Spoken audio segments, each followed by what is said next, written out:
Hello everyone. Class 10th के chapter number 5.2 समांतर श्रेणी के इस चैप्टर में आपका स्वागत है। 5.2 के इस चैप्टर में बच्चों हम लोगों ने पिछले क्लास में प्रश्न संख्या 10 तक पढ़ लिया था। अभी हम लोग क्वेश्चन नंबर 11 से पढ़ेंगे, ठीक है। तो चलिए हम लोग देखते हैं क्वेश्चन नंबर 11 क्या कहता है।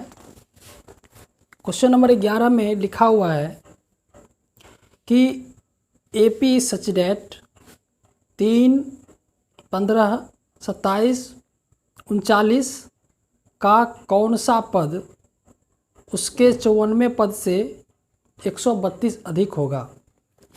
बच्चों सबसे पहले हम लोग क्या करेंगे कि जो AP का जो सीक्वेंस हमको दिया हुआ है, यहाँ क्रम जो दिया हुआ है, पहले हम लोग इसको लिख लेते हैं। देखिए क्या दिया हुआ, 11 नंबर लिखा हुआ है कि 3, 15,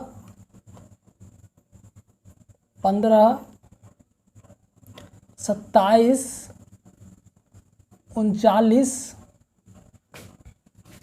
ठीक है। ये डॉट डॉट डॉट डॉट दिया हुआ है। क्या कहता है, कौन सा पद, ठीक है। कौन सा पद मतलब 8वां पद कि 9वां पद। अगर 8 होगा, अगर 8वां पद होगा तो A 8 हो जाएगा, 9वां पद हो जाएगा तो A 9 हो जाएगा। कौन सा पद यानी nवां पद तो A n हो जाएगा, ठीक है।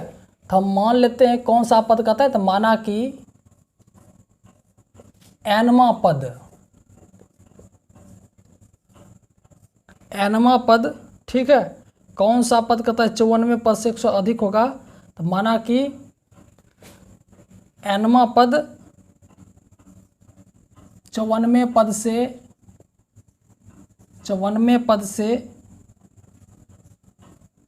132 अधिक होगा, ठीक है।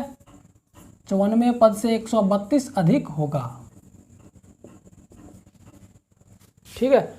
अब इस प्रश्न में कौन सा पद, तो पद की संख्या नहीं पता है तो हम मान लेते हैं nवां पद। तो nवां पद को हम लोग क्या लिखते हैं, an, यानी कि an बराबर क्या हो गया, nवां पद क्या कह रहा है कि 54वें पद से, यानी A 54वें पद से 132 अधिक होगा, यानी A 54 प्लस 132, ठीक है। तो अब यहाँ पे हम लोग मान बैठा देंगे। an बराबर तो हम लोग जानते हैं A plus n minus 1 into D होता है, लेकिन उसको हल करने से पहले यहाँ पे हम लोग को क्या दिया हुआ ये हम लिख लेंगे, ठीक है। तो यहाँ पर पहले हम लोग बैठा लेते हैं। an बराबर क्या होता है, A plus n minus 1 into क्या होता है, डी होता है, ठीक है। A 54 क्या होता है, A प्लस 53 डी होता है प्लस 132, ठीक है। तो यहाँ पे क्या हो जाएगा, अगर हम लोग हल करते हैं तो दोनों पक्ष में अगर A है तो आप A को यहाँ काट भी सकते हो, ठीक है। A को काट देंगे तो n माइनस 1 इंटू डी, तो डी तो यहाँ तो बैठाना पड़ेगा। आप डी तो यहाँ काट नहीं सकते हैं क्योंकि यहाँ पे n माइनस 1 इंटू डी है और केवल यहाँ 53 डी है। तो इस हिसाब से डी का मान यहाँ अगर आप निकालते हो तो 15 में 3 गया कितना होगा, 12। डी का मान 12, यानी कि आप यहाँ 12 बैठा दो, ठीक है। और यहाँ पे हो जाएगा 53 गुने 12 प्लस 132, ठीक है।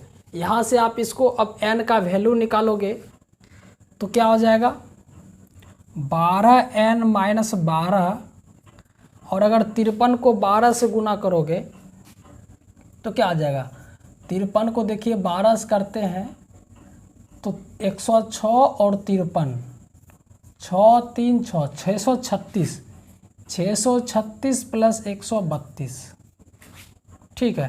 तो 12n बराबर क्या आ जाएगा, 636। इसको अगर जोड़ते हो तो 6 2 8, 3 3 6, 6 1 7, और इधर जाएगा प्लस 12, तो n बराबर क्या निकल जाएगा, 8 2 10 का 0 बाकी 1, 6 1 7 1 8, 780 बटे 12, ठीक है। और ये 12 भाग लग गया तो ये अगर कट जाएगा, ये तो पूरा पूरी कटेगा, तो 8 7 20 12 से कट जाएगा। 6 से पहले काटो, 6 दूनी 12, 6 से कटेगा, 6 इकाई 6, 1 6 3 18, ठीक है। 130 आ गया, दूसरे अगर काटते हो 65 आ जाएगा, यानी कि n बराबर क्या हो गया, 65 हो गया, 65। तो यही हो गया 65वां पद, ठीक है। यानी कि हमको जो प्रश्न में कह रहा था कि कौन सा पद 54वें पद से 132 अधिक होगा, तो वो क्या होगा, n का मान 65, यानी कि 65वां पद, ठीक है। 65वां पद हो जाएगा 54वें पद से 132 अधिक है, ठीक है। हम लोग इसको चेक भी कर सकते हो। इसको चेक कैसे करेंगे, देखो अगर इसको चेक करना है तो कहता है कि यहाँ पे कौन सा, हमको 65 निकल गया, 65वां पद यानी A65, A65 65वां पद क्या कहता है, 54वें पद से 132 ज़्यादा है। देखो A65 बराबर क्या होगा, A प्लस 64D, तो A हो गया 3 प्लस 64 गुने 12, ठीक है। तो क्या आ जाएगा, 3 प्लस 64 को 12 से गुना करोगे तो क्या हो जाएगा, 64 को अगर 12 से गुना करते हो तो 4 दूनी 8, 6 दूनी 12, 64 एकम 64, 8 6 7 768, 3 प्लस 768 यानी 771, ठीक है। 65वां पद 771 आ गया।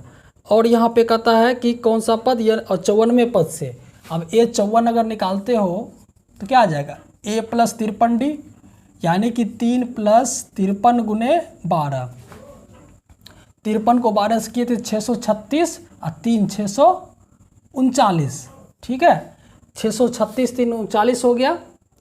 तो अब यहाँ पे क्या हो गया, क्या कह रहा था, कौन सा पद, हमको 65वां पद निकला था ना। देखो 65वां पद क्या हो गया, ये जो 65वां पद है वो 54वें पद से, क्या इससे बताओ कि 132 अधिक है। देखो इसमें इसको जोड़ करके 639 में से 132 जोड़ो तो कितना आता है, 9 2 11 1 1 बाकी 3 7 6 1 7, देखो 771 है ना, 771 आ गया। इसका मतलब कि जो 65वां पद है वो 54वें पद से 132 ज़्यादा आया ना, तो n का मान यही हो गया 65, मेरा आंसर।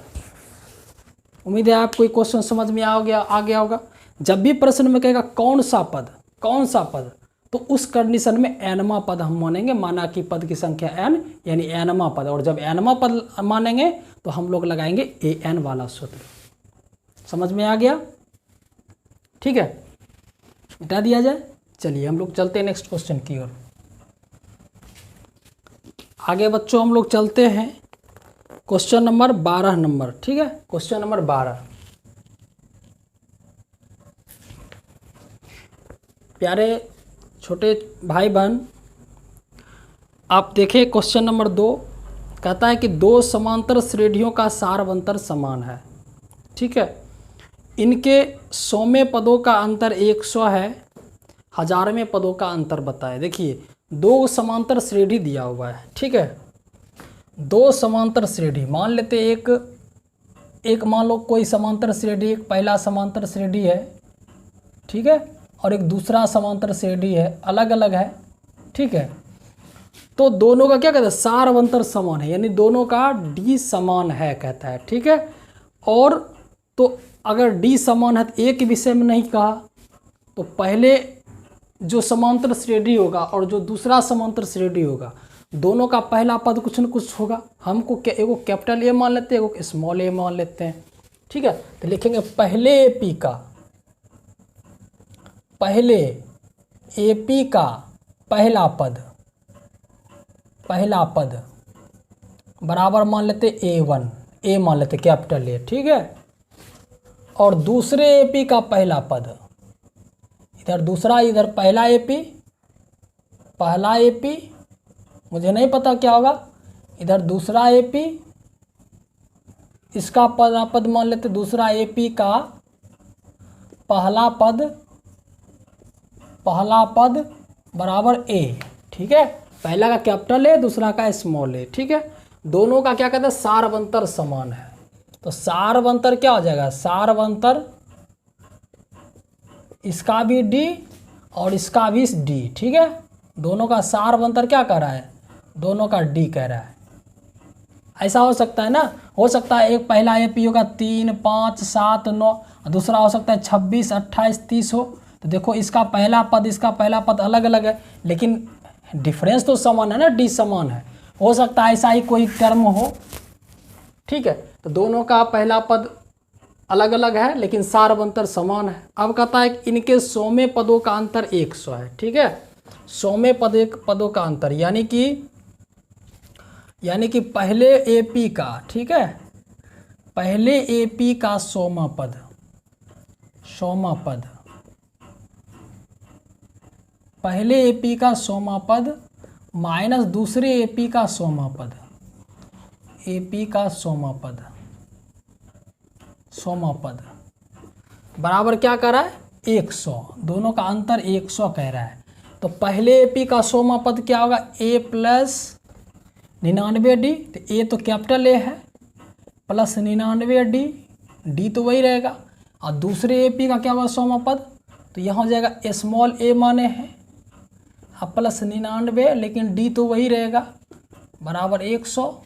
इसको अगर हम लोग हल करेंगे तो ए प्लस 99 डी माइनस ए माइनस 99 डी, ठीक है।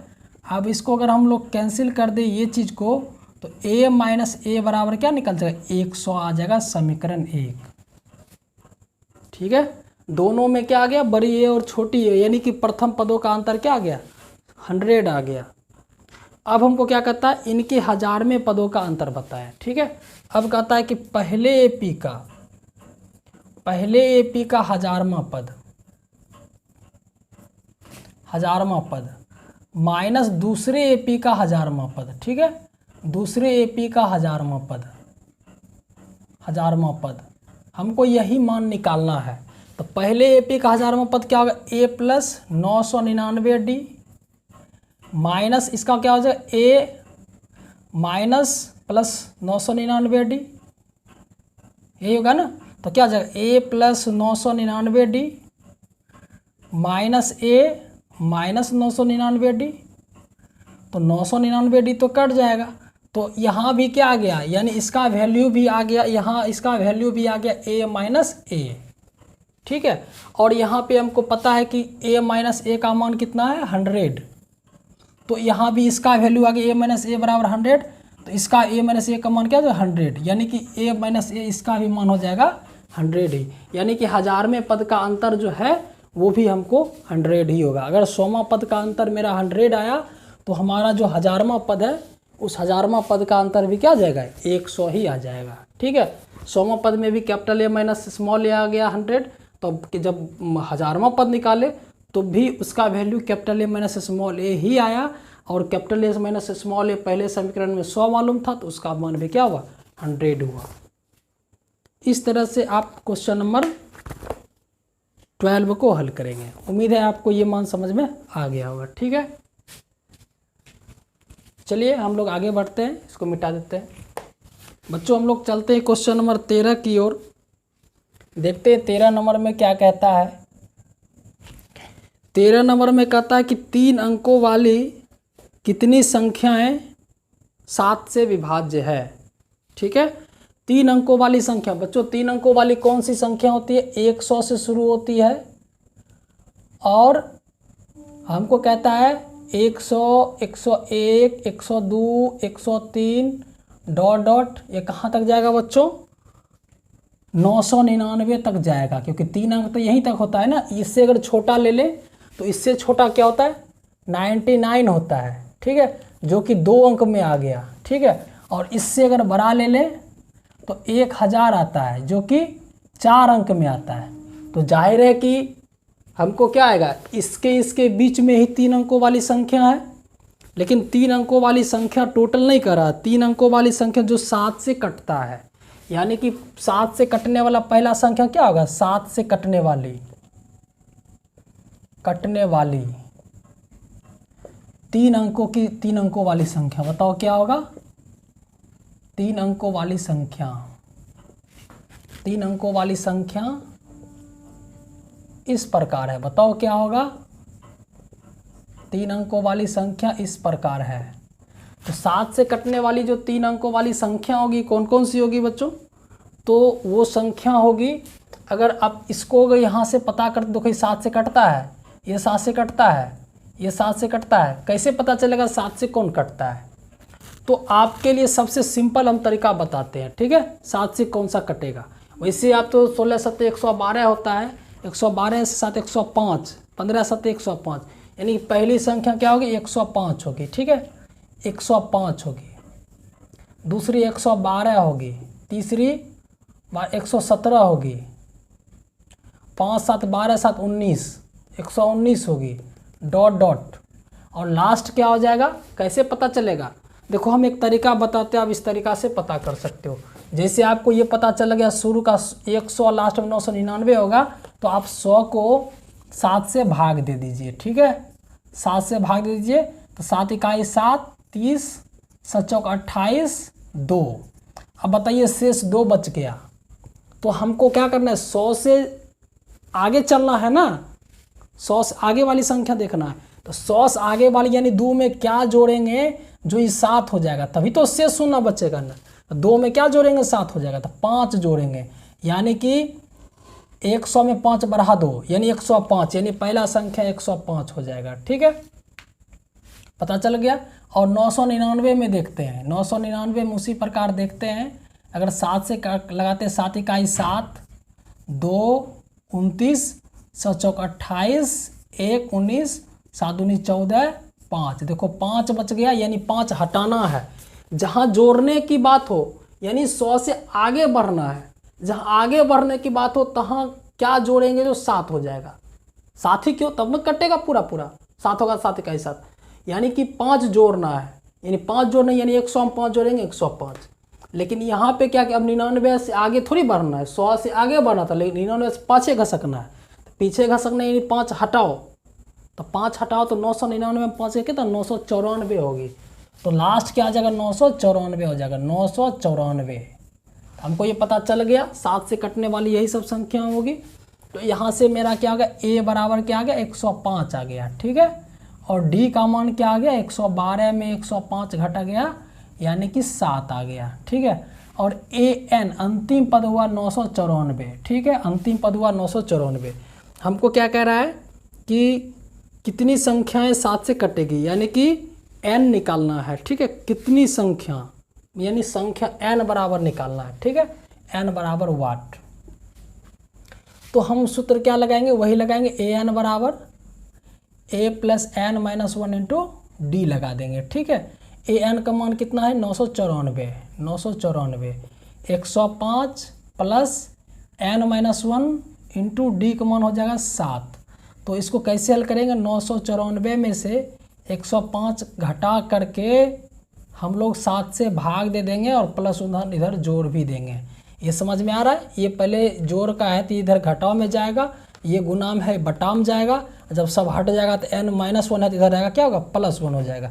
तो 9 इसको 14 में 5 गया 9 हो जाएगा, 8 8 में 0 गया 8, 9 में गया 8 बटे 7 प्लस 1। तो ये 7 से काट दो, 7 इकाई 7, 1 18, 7 दूनी 14, 4 49, 7 सत्ते 49, 127 और 1 n बराबर क्या आ गया? 128 आ गया, ठीक है। n का मान 128 आ गया, यानी कि 7 से कटने वाली जो संख्या होगी वो कितनी होगी? टोटल 128 होगी। समझ में आया कैसे निकालते हैं? तो आप इस तरीके से 7 से कटने वाली 3 अंकों की कुल संख्या को निकाल सकते हैं, ठीक है बच्चों। बताइए कहाँ दिक्कत है? समझ में आ गया? इस तरीके से आप कोई क्वेश्चन को निकालेंगे। मुझे उम्मीद है आपको ये चीज़ समझ में आ गया होगा। तो चलिए मिटा दिया जाए। प्यारे बच्चों, अब हम लोग चलते हैं क्वेश्चन नंबर 10 की ओर, 14 की ओर, ठीक है, 14 की ओर। 14 नंबर में कहता है बच्चों 10 और 250 के बीच, ठीक है, यानी कि 10 और 250 के बीच 4 के कितने गुणज हैं, मतलब 4 से कटने वाली कितनी संख्याएं 10 से 250 के बीच है। तो 10 से आगे तो पता चल जाएगा, 4 से कौन कटता है पहले, 4 4 का 4, 4 दूनी 8, 4 तिया 12, तो 10 और 250 के बीच, यानी कि उसमें 10 और 250 नहीं लेना होता है, उस बीच मतलब क्या होता है 10 और 250 को छोड़कर, तो पहली संख्या क्या होगी 12 जो 4 से कटती है, यानी पहली संख्या हो जाएगी 12 और 4 से कटने वाली है, तो 12 4 16, 16 4 20, 20 4 24, इसी प्रकार बढ़ता जाएगा। लास्ट क्या आएगा बच्चों 4 से कटने वाला, यहाँ 10 और 250 देना, नहीं पता है तो आप 250 जो दिया है ना 250 को आप क्या करें 4 से भाग देते हैं, देखो आपको पता चल जाएगा। 4 छक 24, 1 10, 4 दूनी 8, 2 बच गया, यानी 2 को हटाना है, यानी 250 में 2 गया, यानी कि 248, यानी 248 अंतिम संख्या पता चल गया हमको। ठीक है, तो यहाँ a बराबर क्या हो गया 12, d बराबर हो गया 16 में 4 चला गया 12, ठीक है, an बराबर 248 और हमको n बराबर इसका वैल्यू चाहिए क्या होगा। ठीक है, तो हम लोग सूत्र क्या जानते हैं, an बराबर a plus n minus 1 into D. ठीक है, an बराबर 248 बराबर a है 12 plus n minus 1 into D का वैल्यू कितना है 12। ठीक है, a बराबर 12 और d बराबर के 4 था ना बच्चों, d बराबर कितना 16 में से 12 गया 4, 16 में 12 गया 4, तो d का मान कितना हो गया 4 हो गया, d का मान 4 हो गया। तो इसको क्या करेंगे 248 में 12 चला गया, 248 माइनस 12 बराबर n माइनस 1 इंटू 4, तो 248 में 12 236 बटा 4 n माइनस 1, 4 पचे 20, 3 4 9 36, 59, n बराबर क्या आ गया 59 में से 1 जोड़ देंगे, यानी n बराबर 60 मान आ गया। तो यानी कि 4 से कटने वाली कुल कितनी संख्या होगी, वो होगी 60 होगी। समझ में आया? तो इस तरीके से आप लोग इसको हल करेंगे। ठीक है, यानी कि हमको वो जो वैल्यू होगी वो क्या होगा 10 और 250 के बीच टोटल कितनी संख्या जो 4 से कटती है वो होगी 60 संख्याएं। ठीक है, समझ में आ गया? चलिए हम लोग चलते हैं नेक्स्ट क्वेश्चन की ओर। प्यारे बच्चों, अब हम लोग चलते हैं क्वेश्चन नंबर 15 की ओर। ठीक है, क्वेश्चन नंबर 15 में लिखा हुआ है कि n के किस मान के लिए दो समांतर श्रेणियों एक 63 65 67 डॉट डॉट और 3 10 17 डॉट डॉट के nवें पद बराबर होंगे। ठीक है, n के किस मान के लिए, यानी n का हमें वैल्यू निकालना है और दोनों समांतर श्रेणियों, एक समांतर श्रेणी है जो है 63, ठीक है 63 65 67, ठीक है डॉट डॉट, और दूसरा है 3 10 17 डॉट डॉट। ठीक है, कहता है कि nवें पद बराबर होंगे, यानी कि इसका भी nवां पद इसका भी nवां पद दोनों आपस में क्या कहता है बराबर होगा। ठीक है, तो हम क्या करेंगे nवें पद बराबर होंगे, लिखेंगे माना कि दोनों AP के nवें पद बराबर होंगे। ठीक है, बराबर होंगे, यानी कि पहले AP का nवां पद और दूसरे AP का nवां पद दोनों आपस में क्या होगा बराबर होगा, ये कह रहा है। ठीक है, यानी कह रहा है कि पहले AP का nवां पद बराबर दूसरे AP का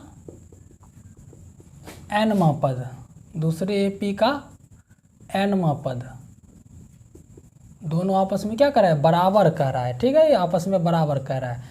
तो यहाँ हम जगह क्यों छोड़े, तो पहले इसका मान लिख लो, इसमें क्या जगह a बराबर 63 हो जाएगा और d बराबर क्या होगा बच्चों 65 में से 63 चला गया, यानी कि 2 हो जाएगा। ठीक है, और यहाँ पे बच्चों क्या हो जाएगा, इसमें a बराबर 3 हो जाएगा और d बराबर निकालोगे तो 10 में 3 चला गया 7 हो जाएगा। ठीक है, तो पहले AP का nवां पद क्या होगा a plus n minus 1 into D, और दूसरे AP का nवां पद क्या होगा, इसका भी होगा a plus n minus 1 into D. ठीक है, दोनों के जगह एक जगह यहाँ पे बैठाएंगे 63 plus n minus 1 into D, n का मान कितना है n ही तो निकालना है, और डी का मान कितना है 2 है। तो यहाँ पर क्या हो जाएगा, एक मान 3 है, n-1 इंटू डी का मान कितना है 10 में 3 गया 7 है। तो अब इसको अगर हल करोगे तो क्या आ जाएगा 63, ठीक है। और यहाँ पे -3 को इधर कर दो। पहले एक काम करते हैं, 63 प्लस, ठीक है, 2n-2 और ये जगह 3 प्लस 7n-7, ठीक है। अब इधर कर दो, 63 2 गया 61, 2n प्लस 61 बराबर 7n-3 में 7 गया 4, ठीक है।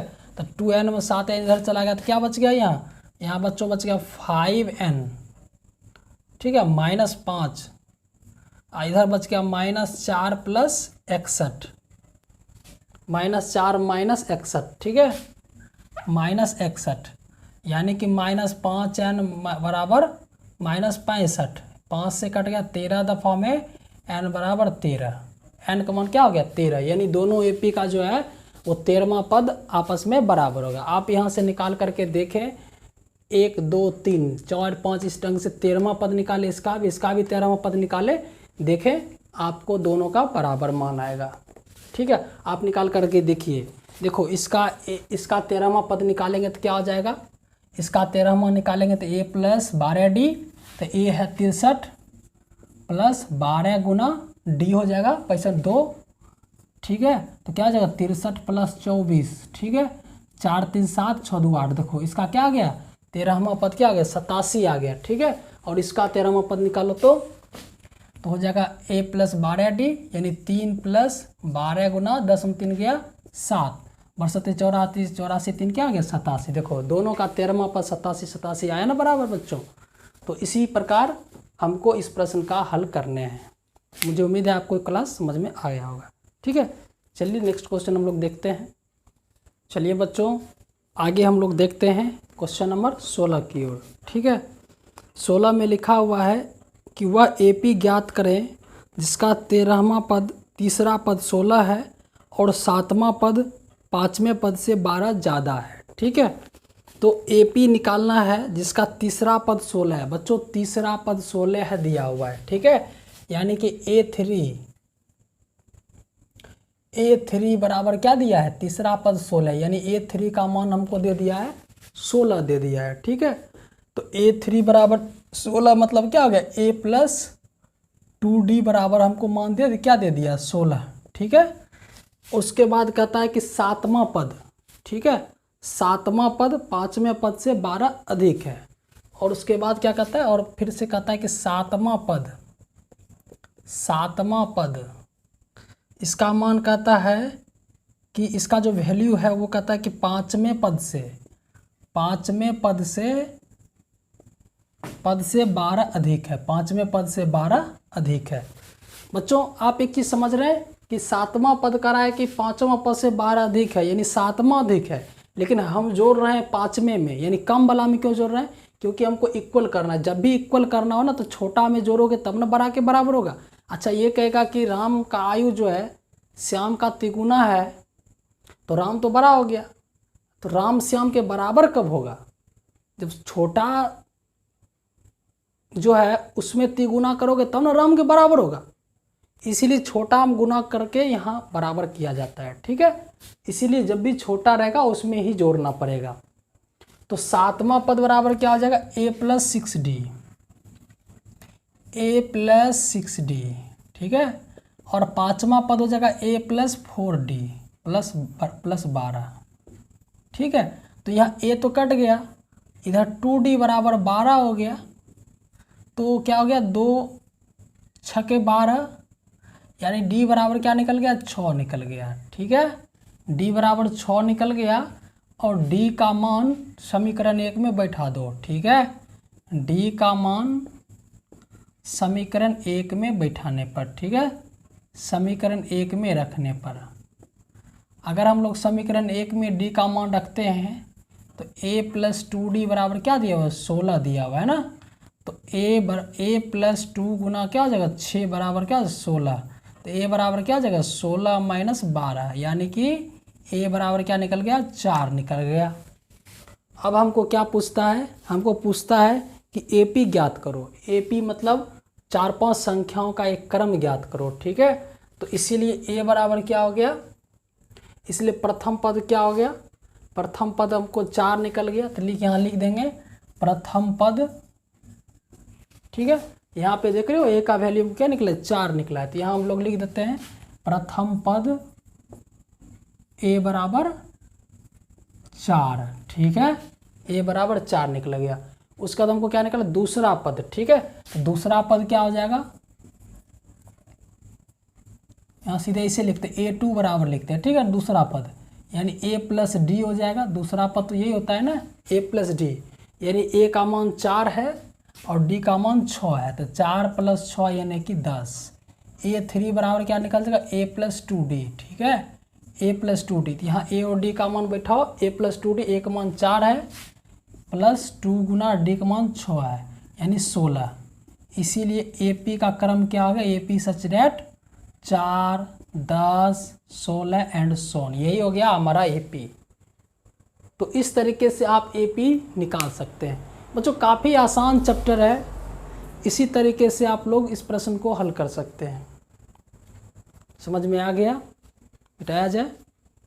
चलिए आगे हम लोग देखते हैं, ठीक है। बच्चों 17 नंबर क्वेश्चन में क्या कहता है, जो हमारा एक AP का क्रम दे दिया है, ठीक है।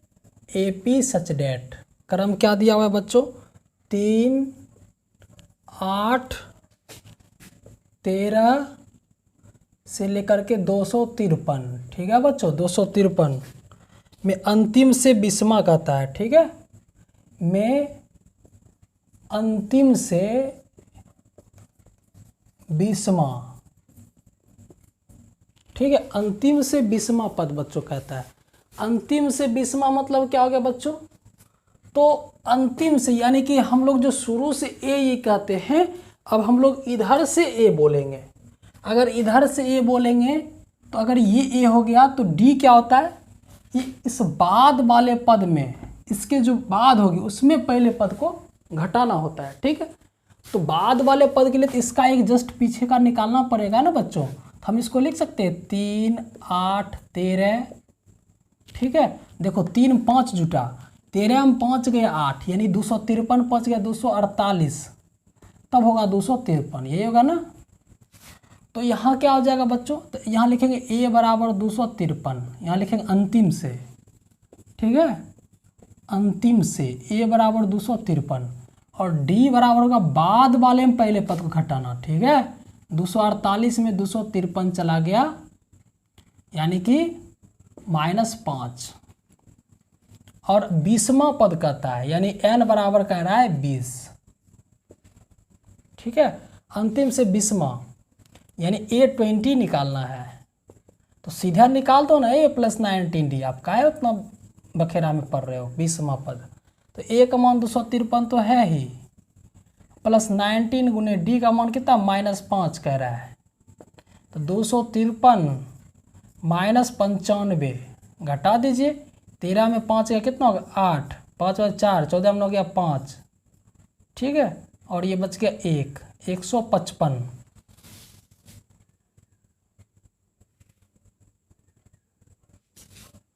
$155 आ गया आंसर। समझ में आया बच्चों। इसी प्रकार आपको इस प्रश्न को हल करने, मुझे उम्मीद है आपको क्वेश्चन समझ में आ गया होगा, ठीक है।